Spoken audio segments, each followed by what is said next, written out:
ഡിവൈഎഫ്ഐയുടെ ഈ സൗഹൃദ കരോൾ ഇവിടെ നടത്താനുള്ള ഉദ്ദേശത്തെക്കുറിച്ച് സൂചിപ്പിക്കും. കേരളത്തിൻ്റെ മനസ്സ് ഒരിക്കലും ആഗ്രഹിക്കാത്ത, കേൾക്കാൻ ഇഷ്ടപ്പെടാത്ത ഒരു വാർത്തയാണ് കഴിഞ്ഞ ദിവസം നല്ലേപ്പള്ളി സ്കൂളിൽ നിന്നായി നമ്മൾ കേട്ടത്. ഇവിടെ നോക്കൂ, കേരളം ഇങ്ങനെയൊന്നും ആഗ്രഹിക്കാത്ത ആളുകളാണ്. എല്ലാ ആഘോഷങ്ങളും ഒരുമിച്ച് ആഘോഷിക്കുന്ന നാടാണ് കേരളത്തിൻ്റേത്. അത് ഓണമായാലും ക്രിസ്മസ് ആയാലും റംസാനായാലും നമുക്കെല്ലാ ആഘോഷങ്ങളും ഒന്നാണ്. ഇന്ന വിഭാഗത്തിൻ്റെ ആഘോഷമാണത് എന്ന് കരുതി ഒരാളും മാറി നിൽക്കാറില്ല. എല്ലാ ആഘോഷങ്ങളും ഒരുമിച്ച് ആഘോഷിക്കുന്ന, സഹോദര തുല്യമായി ജീവിക്കുന്ന നാടാണ് കേരളം. അതുകൊണ്ടാണ് കേരളം ഇന്ത്യയുടെ മതനിരപേക്ഷതയുടെ തുരുത്തായി കേരളം മാറിയിട്ടുള്ളത്. ഇത്തരത്തിലുള്ള വാർത്തകളെല്ലാം നമ്മൾ ഉത്തരേന്ത്യയിൽ നിന്ന് കേൾക്കാറുണ്ട്.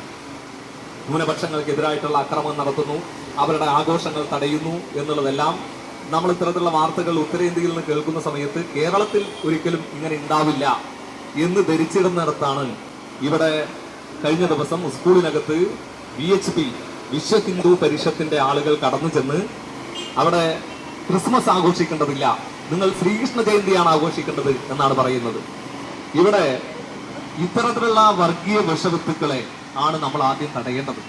ഇത്തരത്തിലുള്ള മനസ്സ് ഇടുങ്ങിയ ചിന്താഗതിയോടുകൂടി കഴിയുന്ന മനസ്സുള്ള ആളുകൾ പ്രവർത്തിക്കുന്ന പ്രസ്ഥാനമാണ് വിശ്വ ഹിന്ദു പരിഷത്ത് എന്നുള്ളത് ഈ നാട് ഇനിയെങ്കിലും മനസ്സിലാക്കേണ്ടതായിട്ടുണ്ട്. ഇവിടെ അങ്ങനെയൊരു തീരുമാനവുമായി കടന്നു ചെല്ലുകയാണ്. അവർ കരുതിയത് ഉത്തരേന്ത്യയിലും ഉത്തർപ്രദേശിലും അവർ ഭരിക്കുന്ന BJP ഭരിക്കുന്ന സംസ്ഥാനങ്ങളിലെല്ലാം സർക്കാരിന്റെ പിന്തുണയോടുകൂടിയാണ് ഇത്തരത്തിലുള്ള കാര്യങ്ങളെല്ലാം ചെയ്യുന്നത്. പക്ഷേ കേരളത്തിൽ അത് നടപ്പിലാകില്ല എന്നുള്ളത് ഇവർ ഇനിയെങ്കിലും മനസ്സിലാക്കേണ്ടതായിട്ടുണ്ട്. ഇവിടെ നോക്കൂ, നമ്മുടെ തൊട്ടടുത്താണ് പാലക്കാട് നഗരസഭ. ആ പാലക്കാട് നഗരസഭയിൽ രണ്ടാമതായി അധികാരത്തിലെത്തിയപ്പോ BJP ആദ്യം ചെയ്തത് എന്താണെന്നറിയോ? ആ നഗരസഭ കവാടത്തിൽ, നഗരസഭയുടെ ബിൽഡിംഗിൽ അവർ ജയ് ശ്രീറാം എന്ന പതാക അവിടെ ഉയർത്തുകയുണ്ടായി.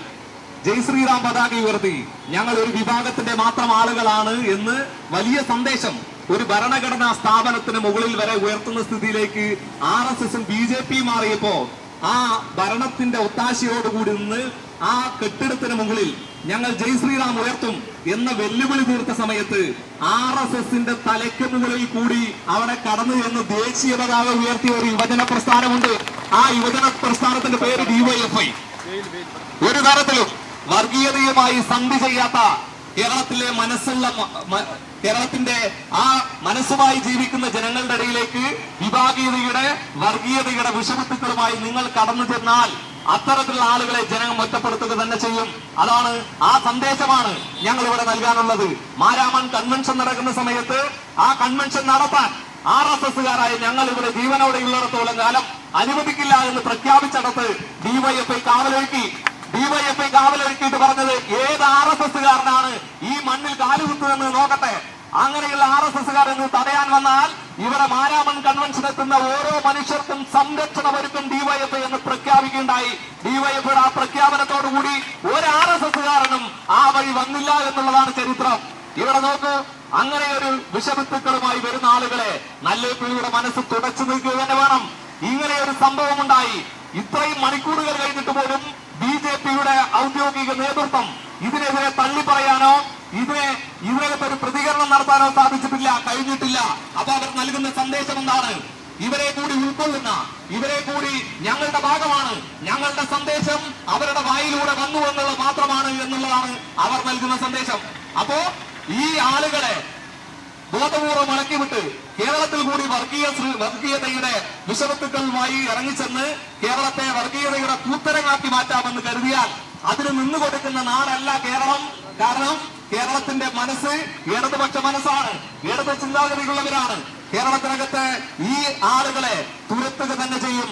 കേരളത്തിലെ ഇങ്ങനെയുള്ള വർഗീയതയുമായി വരുന്ന ആളുകൾക്കെതിരായിട്ടുള്ള വലിയ പ്രതിഷേധം സൗഹൃദ കൂട്ടായ്മകൾ DYFIയുടെ നേതൃത്വത്തിൽ സംഘടിപ്പിക്കും. ഇവിടെ ഈ സൗഹൃദ കൂട്ടായ്മ ഇവിടെ സംഘടിപ്പിക്കാൻ ഇതിന്റെ ഭാഗമായിട്ടാണ് ഇവിടെ ഇത്തരത്തിലുള്ള ഒരു സൗഹൃദ കൂട്ടായ്മ സംഘടിപ്പിച്ചിട്ടുള്ളത്. വലിയ ആശങ്കയാണ് നല്ലേപ്പള്ളി സ്കൂളിലെ അധ്യാപകർക്കുള്ളത്. ഇനിയും ഇത്തരത്തിലുള്ള ഭീഷണി വരുമോ? അല്ലെങ്കിൽ അവർ ഞങ്ങളെ ആക്രമിക്കുമോ എന്നെല്ലാം കരുതിയിട്ടുള്ള വലിയ ആശങ്ക അധ്യാപകർക്കുണ്ട്, വിദ്യാർത്ഥികൾക്കിടയിലുണ്ട്. ഒരാശങ്കയും അധ്യാപകർക്ക് വേണ്ട. ഇവിടെ ഡിവൈഎഫ്ഐ പ്രവർത്തകന്റെ അവസാന ശ്വാസം നിലയ്ക്കുന്നത് വരെയും വർഗീയതയ്ക്കെതിരായിട്ടുള്ള സന്ധിയില്ലാത്ത സമര പോരാട്ടങ്ങൾക്ക് നേതൃത്വം കൊടുക്കുക തന്നെ ചെയ്യും, സംരക്ഷണം ഒരുക്കും ഡിവൈഎഫ്ഐ എന്നുള്ളതാണ് ഞങ്ങൾക്ക് ഇവിടെ ഈ ഒരു അവസരത്തിൽ സൂചിപ്പിക്കാനായിട്ടുള്ളത്. ഈ സൗഹൃദ ക്രിസ്മസ് കരോളിനകത്ത് പങ്കെടുത്ത മുഴുവൻ നല്ലവരായ മനുഷ്യരെയും ഡിവൈഎഫ്ഐയുടെ ജില്ലാ കമ്മിറ്റിക്ക് വേണ്ടി അഭിവാദ്യം ചെയ്തുകൊണ്ട് ഈ പരിപാടി ഔപചാരികമായി ഉദ്ഘാടനം ചെയ്ത് അറിയിക്കുന്നു. നിങ്ങൾക്ക് എന്റെ അഭിവാദ്യങ്ങൾ.